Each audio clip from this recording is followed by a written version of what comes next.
Bismillahirrahmanirrahim. Assalamualaikum warahmatullahi wabarakatuh. Selamat pagi anak-anak solih dan solihah. Apa kabar hari ini? Semoga selalu dalam keadaan sehat dan selalu dalam lindungan Allah Subhanahu wa ta'ala. Amin ya rabbal alamin.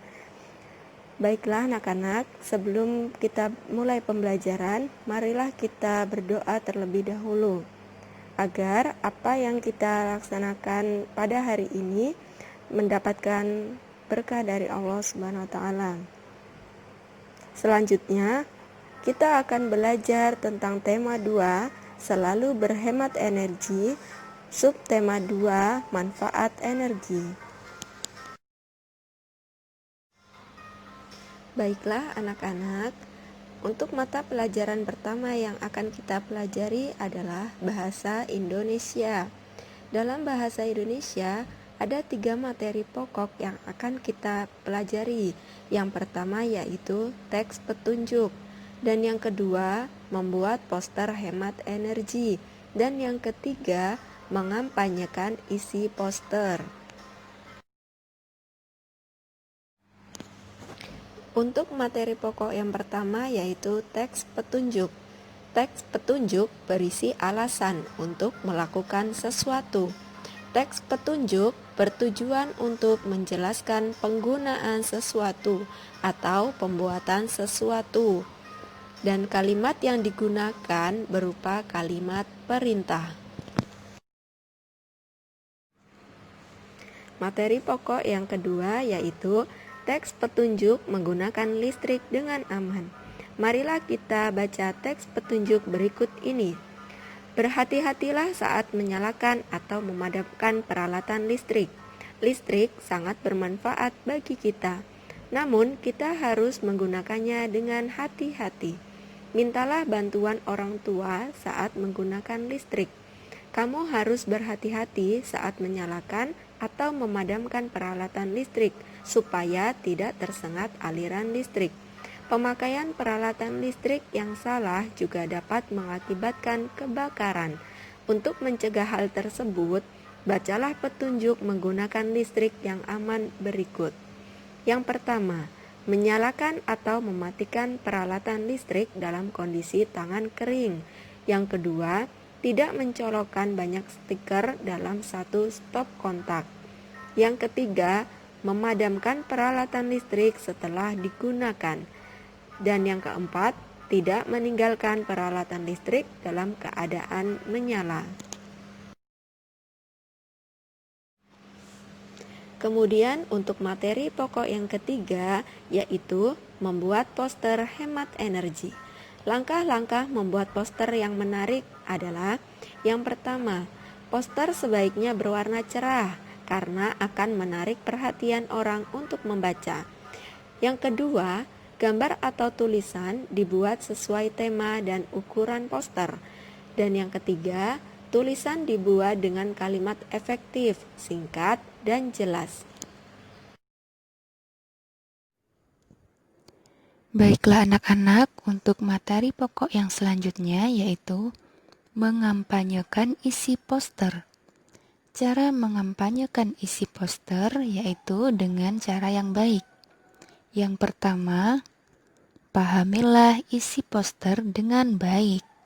Dan yang kedua, bicarakan isi poster dengan jelas dan efektif. Yang ketiga, sampaikan dengan bahasa yang baik dan santun, serta tidak terlalu cepat.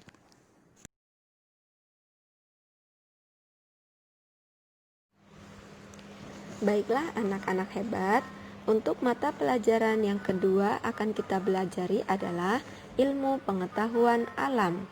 Dalam mata pelajaran ilmu pengetahuan alam, kita akan mempelajari 2 materi pokok. Yang pertama, perubahan bentuk energi dalam kehidupan sehari-hari. Dan materi pokok yang kedua yaitu cara aman memanfaatkan energi listrik. Baiklah, untuk materi pokok yang pertama akan kita pelajari adalah perubahan bentuk energi dalam kehidupan sehari-hari. Alat elektronik yang kita gunakan sehari-hari memanfaatkan perubahan bentuk energi. Berikut beberapa contohnya. Yang pertama, energi listrik menjadi energi panas, seperti yang kita lihat pada contoh, yaitu setrika, rice cooker, dan oven. Ketiga contoh dari energi listrik menjadi energi panas. Dan untuk yang nomor 2, yaitu energi listrik menjadi energi gerak. Contoh perubahan dari energi listrik menjadi energi gerak, yang pertama adalah kipas angin, dan yang kedua adalah blender. Baiklah, untuk contoh perubahan energi yang ketiga yaitu energi listrik menjadi energi cahaya, yaitu contohnya lampu. Kemudian untuk contoh perubahan yang keempat adalah energi listrik menjadi energi bunyi. Seperti pada contoh di gambar, yaitu speaker, radio, dan gitar listrik. Keduanya memiliki energi listrik. Yang ketika dinyalakan, maka menjadi energi bunyi. Selanjutnya, contoh perubahan energi yang kelima adalah energi gerak menjadi energi listrik. Contohnya seperti pada gambar, yaitu air terjun akan menggerakkan generator pembangkit listrik. Kemudian untuk contoh perubahan yang keenam adalah energi kimia menjadi energi listrik. Seperti yang kita lihat pada contoh, yaitu baterai dan aki yang digunakan untuk menyalakan peralatan listrik. Untuk contoh perubahan energi yang terakhir, yaitu energi kimia menjadi energi gerak. Contohnya, makanan yang dimakan sebagai sumber energi tubuh untuk bergerak. Baiklah, untuk materi pokok yang kedua yaitu cara aman memanfaatkan energi listrik. Salah satu contoh energi adalah energi listrik. Energi listrik dimanfaatkan untuk aktivitas sehari-hari. Listrik digunakan untuk menghidupkan peralatan listrik di rumah. Energi listrik harus digunakan dengan tepat agar tidak menimbulkan bahaya. Berikut cara menggunakan energi listrik dengan aman. Yang pertama, saat kamu menghubungkan kabel ke stop kontak, tangan harus kering. Dan yang kedua, jika akan meninggalkan rumah, pastikan kamu mencabut kabel dari stop kontak. Langkah yang ketiga, saat menghidupkan saklar, tangan harus dalam keadaan kering. Dan yang terakhir, kabel yang dihubungkan ke stop kontak harus sesuai dengan jumlah lubang dan tidak saling bertumpuk.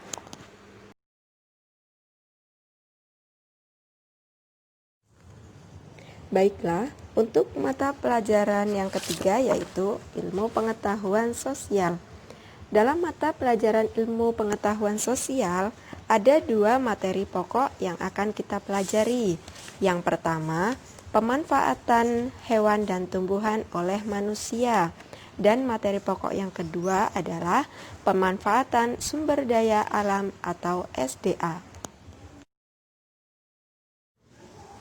Baiklah, untuk materi pokok pelajaran yang pertama adalah pemanfaatan hewan dan tumbuhan oleh manusia. Hewan dan tumbuhan banyak dimanfaatkan untuk keperluan hidup manusia. Hewan dan tumbuhan dapat dimanfaatkan sebagai bahan makanan, pakaian, obat-obatan, dan bahan kerajinan.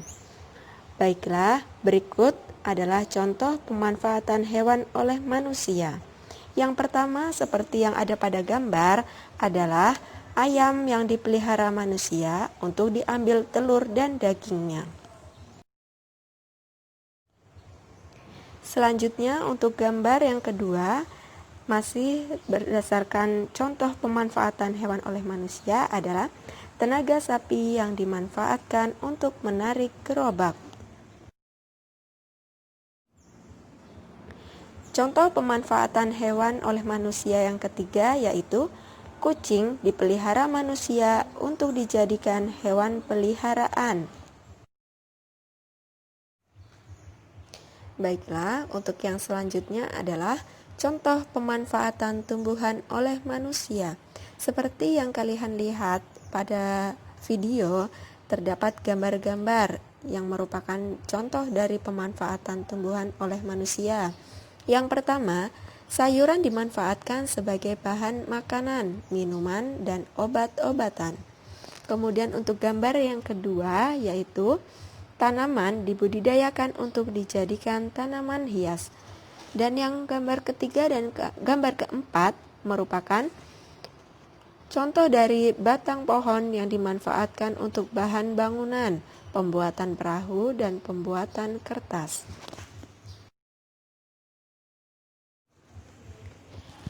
Untuk materi pokok kedua yang akan kita pelajari yaitu pemanfaatan sumber daya alam atau SDA. Selain dimanfaatkan untuk memenuhi kebutuhan sehari-hari, ada pula sumber daya alam yang dimanfaatkan untuk membantu kegiatan manusia.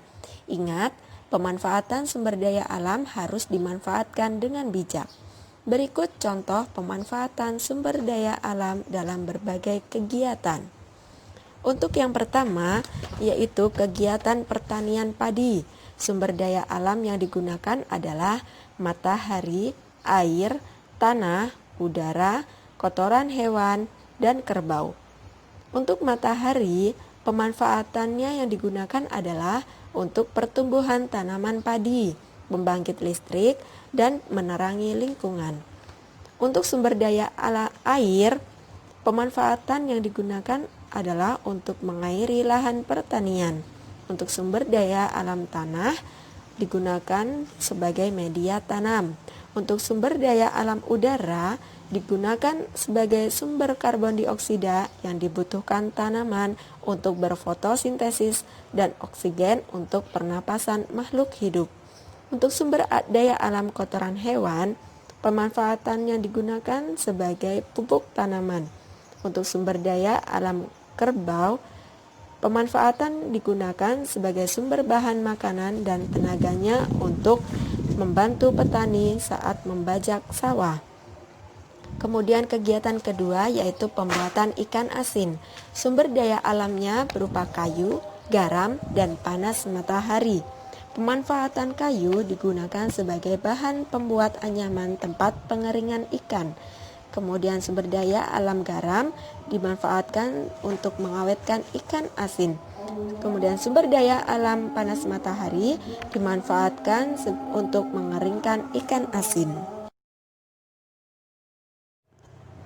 Selanjutnya, kegiatan ketiga yaitu pembuatan pakaian.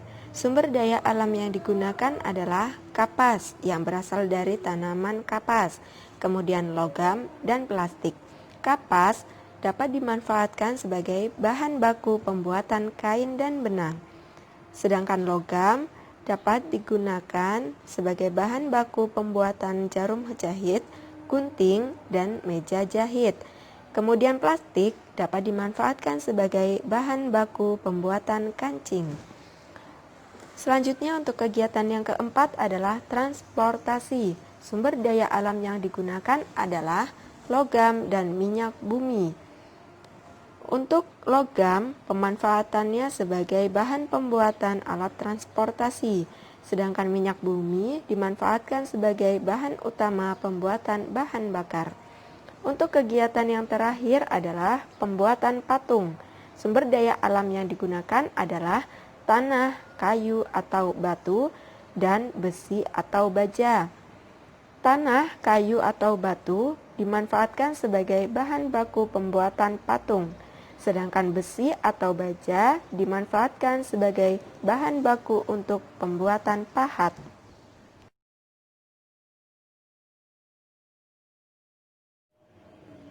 Baiklah anak-anak hebat, untuk mata pelajaran selanjutnya yang akan kita pelajari adalah PPKN.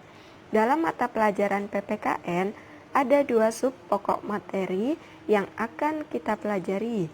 Yang pertama, pelaksanaan hak dan kewajiban, dan yang kedua, kerjasama dalam pelaksanaan hak dan kewajiban.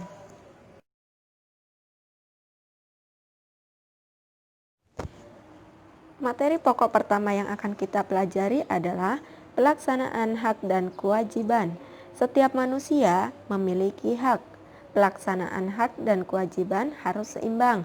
Misalnya, kita berhak menggunakan listrik untuk aktivitas sehari-hari di rumah.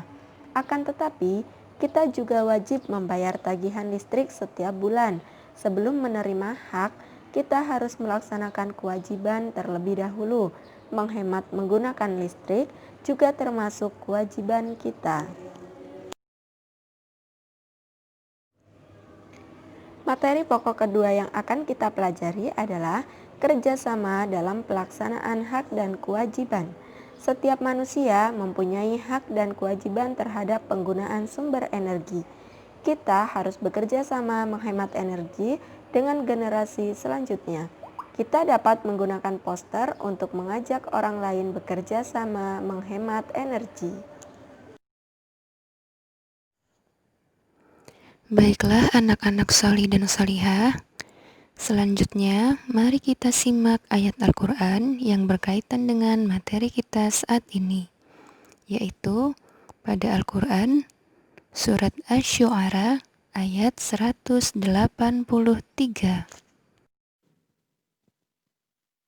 أعوذ بالله من الشيطان الرجيم بسم الله الرحمن الرحيم ولا تبخسوا الناس أشياءهم ولا تعثوا في الأرض مفسدين.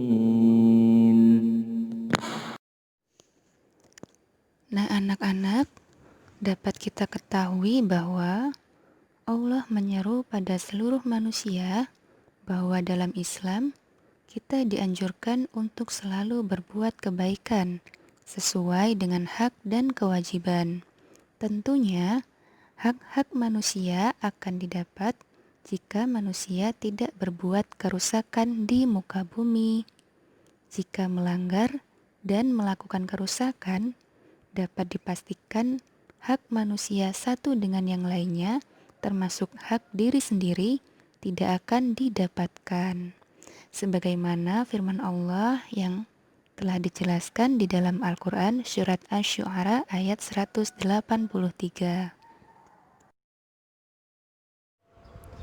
Baiklah anak-anak solih solihah, demikian tadi video pembelajaran yang dapat Ibu sampaikan.